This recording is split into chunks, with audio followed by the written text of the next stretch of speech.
is not a Ron Jeremy friendly podcast, just so the world knows. No, not at all. But speaking of porn stars, let's go down to Jacksonville so I can talk about Minshew mania. On the steps of Mount Sinai, Moses came back to life, and he said, "Yea, dry your eyes, although Andrew Luck has retired, a new savior for the AFC South has risen, and his name is Gardner Flint Minshew II." Gardner Minshew, one of the best quarterbacks in the NFL, a rising star, you may say, had one of the best games this opening weekend, rivaling that one game of Lamar Jackson. In that game, Minshew went 19 of 20 for 173 yards and 3 touchdowns, and he became the first quarterback to complete 95% of his passes while throwing 3 touchdowns in a season opener. And the worst part about it is nobody's taking him seriously. I was on this podcast before the season even started. I was on this podcast on our second episode, talking about how Gardner Minshew is the truth and how Gardner Minshew is going to take the Jacksonville Jaguars out of obscurity and make them into a contender, and he's going to take that starting job. And I'm going to tell you this right now. He's on pace to do it, all right? Everyone wants to talk that, Gardner Minshew, he's not the guy. He's not the franchise quarterback. You can't build the franchise around Gardner Minshew. What did Nick Foles do with that same core last year? What could anyone do with that same core? Your best receiver is DJ Chark, who he's no scrub. Don't get me wrong. DJ Chark, no scrub. But you're going to tell me that DJ Chark's a real number one option on a winning team? No, he's not. Minshew is 7-6 as a starting quarterback. In those 13 games he has started, Minshew has 24 touchdowns and 6 interceptions, and he's still completing 60% of his passes. And the critics still want to say that he's not good enough. He can't get it done.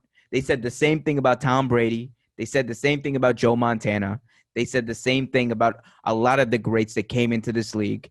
And let me tell you, if week 1 is any indication, and if the last 13 games that he started for the Jacksonville Jaguars are any indication, Gardner Minshew is going to be a baller, and he's going to be a star in this league for years to come. And it ain't just the mustache. It ain't just about the headband. It ain't just about the glasses. It's about the truth. And the truth is Minshew is magic. Let me just make my point. Look, all this shit is cool, right? The bandana and all this shit is cool, but we need to recognize talent. And I really think that there's an issue with the NFL. There's an issue with fans. There's an issue with pundits not recognizing real talent when they see it. And Gardner Minshew, you look at every statistical category, wins, touchdowns, interception ratio, everything. The dude has proved that he can't just hang, but he's just as good, if not better, than all of those who came before him in his draft. Yeah, I don't think anyone's hating on Minshew specifically, though. But I think it's just that people sleep on the Jaguars. I mean, it's not about the thing is, dog. What you think the Cardinals are going to be making the playoffs? No.